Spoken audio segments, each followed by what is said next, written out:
Welcome back to Expresso. Programme के दूसरे हिस्से में आ चुके हैं और नया साल भी शुरू हो चुका है और नए साल में कुछ अच्छी बातें भी बिल्कुल अच्छी बातें हो रही हैं और हम कैसे भूल सकते हैं। आज चूंकि जुमा भी है तो इस्लामी नुक्ता निगाह से मजहब हमें मुख्तलिफ मामलात पे क्या कहता है हम आपको बताते रहते हैं। इनफैक्ट वसी भाई आपको बताते रहते हैं विद मौलाना इमरान बशीर साहब। तो आज कुछ FI अहद के हवाले से बात हो रही है कि वादा निभाना, वादे को पूरा करना कितना इंपॉर्टेंट है। वैसे तो इस्लाम में किसका वादा नहीं उसका दीन नहीं। सुनते हैं मौलाना इमरान बशीर से और वसी शाह साहब से किस हवाले से वो क्या बता रहे हैं। जी शुक्रिया अरमला, शुक्रिया इमरान।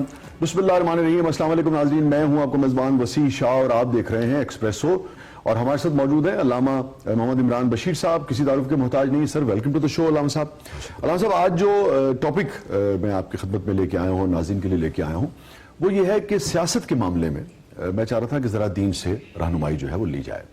और जैसे हम सब सोचने वाले लोग हैं तो मैं सोच रहा था अब हमारे यहाँ ये जो क्राइसिस चल रहा है ये एक तूल पकड़ गया है। पिछले 6-8 महीने से कौम भी हिजाब का शिकार है, इंतशार भी है, उसमें फसाद भी बर्पा हो रहा है, लोग जो हैं वो बेतमादी की फिजा, जी बेतमादी की फिजा जो है।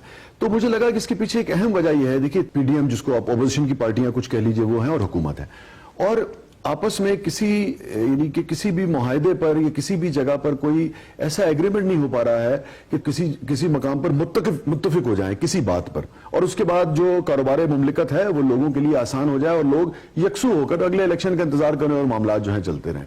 और एक वजह उसकी यह है शायद एक दूसरे के ऊपर एतबार नहीं है।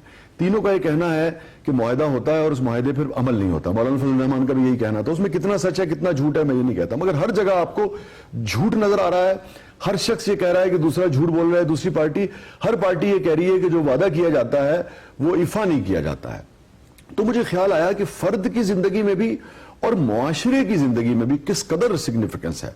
अगर इसका मतलब है कि अगर हम झूठ को जारी रखेंगे और अगर हम इफ़ाए अहद पे अमल नहीं करेंगे तो इनफरादी सतह पे भी और हम अपने जो समाजी जो बड़े मामलात हैं सियासी उसको भी हम सुलझा नहीं सकेंगे।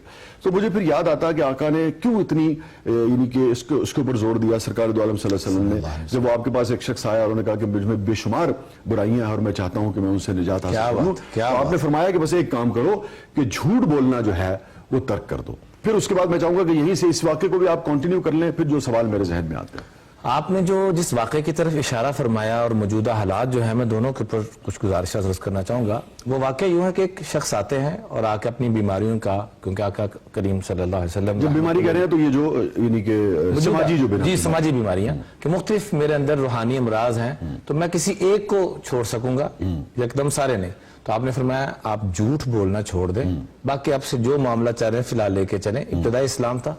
तो आस्ता आस्ता जब भी वो गुनाह करने लगते तो कहा अल्लाह के महबूब से ये वादा किया था कि मैं झूठ नहीं बोलूंगा, मैंने सच बोलना है। तो एक एक करके सारे ही गुनाह जिंदगी से निकल गए। मैं मौजूदा हुकूमत हो या अपोजिशन हो, कोई भी हो, मैं हाथ जोड़ के दरख्वास्त करूंगा कि यहाँ के मामले मैं आपको बेवकूफ बना लूंगा शाह जी, आप मुझे बना लेंगे, हुकूमत फलां को बना लेगी, अपोजिशन फलां को बना लेगी, जो किसको कर रहे हैं। अनकरीब मैंने आपने कब्र में जाना है। बहुत सी लमा फिस सुदूर, अंदर का जो कुछ है बाहर निकाला जाना है, जिसको हज़ाली यूं फरमाते हैं रज़ी अल्लाह ताला अन्हु, फसौफ़ तरा इज़न कशफ़ल गुबारु अफ़रसुन तहत रिजलिका अम हिमारु। अनकरीब दुनिया का गर्द छट जाएगा, फिर पता लगेगा कि आप घोड़े पे सवार। सुभान अल्लाह, सुभान अल्लाह। क्या दूसरे को बेवकूफ ना बनाए, क्या कहना, उस मालिक को सामने रखे। अगर अदल का दामन चाहे वो अपोजिशन सामने रखे या हुकूमत रखे, अल्लाह के महबूब सल्लल्लाहु अलैहि वसल्लम ने फरमाया कि अदल करने वाले को सलाम करना ऐसे है जैसे अल्लाह को सलाम करना। सुभान अल्लाह। और जो उस दामन को छोड़कर मैं किसी की साइड लेते हुए कि आप मेरे ऊपर फिनांस करने वाले हैं, आप मेरा साथ चलने वाले हैं, और मैं जुल्म का, आपके अंदर कोई गुनाह आ जाता है, कोई कमी कुताही आ जाती है, आप जुल्म पे उतर आते हैं, मैं फिर भी आपका साथ दे रहा हूं। किस बुनियाद पर कि आपने मेरे साथ फलां नेकी की थी। तो अल्लाह के महबूब सल्लल्लाहु अलैहि वसल्लम ने फरमाया मम मशा मा ज़ालिमिन व हुवा यअलम अन्नहु ज़ालिम, जो भी जालिम का साथ देता है और सच का साथ छोड़ देता है, ईमानदारी को छोड़ देता है, अपने पर्सनल मफाद पे आ जाता है, तो अल्लाह के महबूब अलैहिस्सलातु वस्सलाम ने फरमाया कद खरज मिनल इस्लाम, उसका इस्लाम से कोई ताल्लुक नहीं। अच्छा, मैं जो नुक्ता जो खास एक मैं आपसे जो जानना चाह रहा था कि देखिए जब इख्तलाफ होता है यानी कि आपस में एक मुमलिकत में रियासत में रहते हुए 2 या 3 यानी कि भाइयों में या मुख्तलिफ जो रियासत के जो बड़े ऑर्गन्स हैं उनमें अगर इख्तलाफ हो जाता है तो अगर आपस में बाहमी एतमाद ना हो اختلاف کیسے ختم ہوگا؟ کسی ایگریمنٹ پہ ختم ہوگا، مگر اگر یہ اعتماد نہ ہو کہ اس ایگریمنٹ کی پاسداری کی جائے گی اور جھوٹ بولا جائے گا تو وہ تو انتشار تو بڑھتا چلا جائے گا. وہ تو جسے پنجابی میں کہتے ہیں کہ لسی دلائی جنہ مرضی ہوتے ختم ہی نہیں ہوئے گی. دوسرے یہ کہ جب مجھے یہ فرمائیے، اس میں رہنمائی یہ فرمائیے کہ آپس میں بھی جب کوئی کسی بھی اختلاف کے معاملے پر اگر مومنین بیٹھا کرتے تھے تو کس طریقے سے اس ایفائے عہد کی پاسداری ہوتی تھی، اور جب کفار کے ساتھ، یعنی کہ کفار کے ساتھ بھی اگر کوئی کمٹمنٹ ہو جاتی تھی تو اس کمٹمنٹ کو کس حد تک پورا کرنے کا حکم ہے. یعنی کہ بعض اوقات آپ کو کفار کے ساتھ، جیسے مجھے صلح حدیبیہ یاد آتی ہے، اب اس میں کچھ نقصان ہوتا نظر آ رہا تھا، مگر اس کے باوجود ہمیں تاریخ یہ بتاتی ہے کہ صلح حدیبیہ کے تمام نکات پر عمل جو ہے وہ کیا گیا. ذرا اس کی طرف بھی روشنی ڈالیے تاکہ یہ رہنمائی ہو کہ کہیں تو بیٹھنا ہے نا. تو اگر ایفائے عہد نہیں ہوگا، اگر جھوٹ ایک دوسرے سے بولتے رہیں گے، اگر جو کیے ہوئے ایگریمنٹ کی پاسداری نہیں کی جائے گی تو یہ تو جھگڑے کبھی ختم نہیں ہوں گے. ایسی دیکھیں، صلح حدیبیہ آپ اٹھا کے دیکھ لیں، شیب ابی طالب اٹھا کے دیکھ لیں، بدر، احد، جتنے بھی معاملات ہیں سب میں آپ کو کوٹ کے سچائی، امانت داری، آقا کفار سے بھی جب ایگریمنٹ ہو رہا ہے، جی کفار سے بھی ہو رہا ہے، بلکہ یہاں تک فرمایا کہ آپ اسلامی ریاست کے مملکت میں کہ آپ سربراہ بنتے ہیں اور آپ کی سرپرستی میں، آپ کی سربراہی میں کوئی غیر مسلم اقلیت اقوام میں سے کوئی قتل ہو جاتا ہے، مرڈر ہو جاتا ہے، اس کے ساتھ ظلم ہوتا ہے، تو کل قیامت کے دن آپ بڑے مجرموں میں سے ایک آپ مجرم ہوں گے، بے شک وہ مسلم ہو یا غیر مسلم ہو. اس لیے ایفائے عہد حدیبیہ کے موقع پہ اٹھا کے دیکھ لیں کہ بظاہر نظر آ رہا ہے کہ حضرت عمر یہاں تک ہے کہ یا رسول اللہ کیا ہم حق پر نہیں ہیں؟ کہ حق پر ہیں، جھکنے کے اندر، عاجزی کے اندر، اور جو معاہدہ کر رہے ہیں اس کو پورا کرنے کے اندر اللہ کی مدد، مجھے یہ حکم دیا گیا یہ پورا کرنا. سبحان اللہ، سبحان اللہ. اور پھر عمرہ کیے بغیر شاہ جی واپس جا رہا ہے، اور صحابہ اس لیے کہ کمٹمنٹ ہوگی، واپس جائیں گے، عمرہ بھی نہیں کریں گے. تو اس لیے جو کمٹمنٹ کر لی اور جائے، آپ دیکھیے اس سے پھر خیر کیسا برآمد ہوتا ہے. ایسی خیر کہ 2 سال کے اندر جہاں چند صحابہ تھے، اس کو ماننے کی برکت سے ایک تو عالمی سطح پہ مسلمانوں کو مانا گیا کہ معاہدہ ہو رہا ہے. پہلے تو کسی کھاتے میں نہیں، معاہدہ فریق کے طور پر تسلیم کیا گیا. خطوط کی ترتیب نظام چلا کہ آپ باہر جو بھی کرنا چاہیں کریں. تو وہ ان وعدوں کی پاسداری کی برکت سے اللہ نے چند عرصے میں 1.25 لاکھ کے قریب صحابہ کی تعداد بنا دی اور پورے عالم دنیا کے اندر اسلام کا نام روشن ہونا شروع ہو گیا. اس کے بعد نبی کریم صلی اللہ علیہ وآلہ وسلم ایک عملاً ایک پیغام دیتے ہوئے، ایک پیغام مجھے آپ کو دے رہے ہیں، حکمرانوں کو بھی دے رہے ہیں، عوام کو بھی دے رہے ہیں. ایک مرتبہ آپ وضو فرما رہے ہیں، وضو کا پانی صحابہ نیچے نہیں گرنے دے رہے، وہ رحمت و برکت والا پانی آپ کو ملا، مجھے نہیں ملا، تو میں آپ کے ہاتھوں پہ ہاتھ لگا کے، چہرے پہ ہاتھ لگا کے اپنے ساتھ لگا رہا ہوں. آپ نے جب یہ دیکھا تو فرمایا ما حملکم علی ھذا، یہ کیا کر رہے ہیں آپ لوگ اور کیوں کر رہے ہیں؟ صحابہ نے کہا حب اللہ و رسولہ، اللہ اس کے محبت میں کر رہے ہیں. اب مجھے آپ کو تو وہ پانی نہیں مل سکتا نا، ہم کیا کریں اس محبت میں؟ تو آپ نے قیامت تک کے لیے ایک رہنما، ایک اصول دینا تھا. آپ نے فرمایا جو میرا اور اللہ کا صحیح معنوں میں محبت کرنے والا بننا چاہتا ہے وہ 3 کام کرے. تینوں کا تعلق شاہ جی نہ کسی نماز سے ہے نہ کسی وظیفے سے ہے، تینوں کا تعلق معاشرے سے جن کی طرف آپ رہنمائی، معاملات سے. جی معاملات سے. پہلی بات سچ کی فرمائی، ہمیشہ سچ بولیں، فَلْجَسْتُقْ حَدِيثَهُ إِذَا حَدَّثَ. دوسری بات فرمائی ہمیشہ وعدے کی وفا کریں. سبحان اللہ. وَإِذَا وَعَدَهُمْ وَفَّى لَهُمْ. یہ تو یوں ہی ہے نا کہ مومن جب بولے گا سچ بولے گا. جی.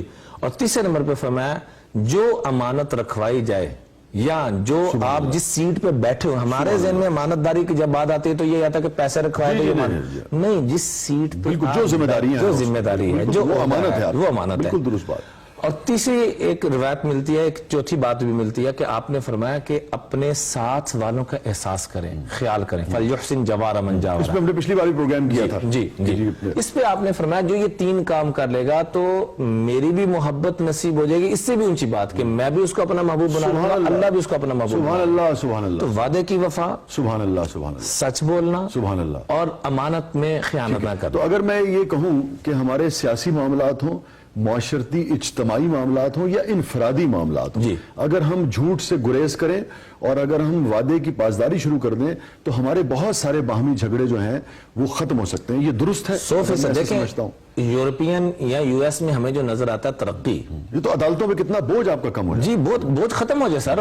کم کیا کہ ہم یہی اختلافات زیادہ تر لے کے جاتے ہیں. ایک بات ہوئی پھر اس کے اوپر عمل نہیں ہو رہا، پھر چلیے بھائی عدالت میں چلیے. اب انہوں نے مسلمانوں کے اس قوانین کو لیا کہ سچ بولنا ہے، सच बोलने इसको ले लिया।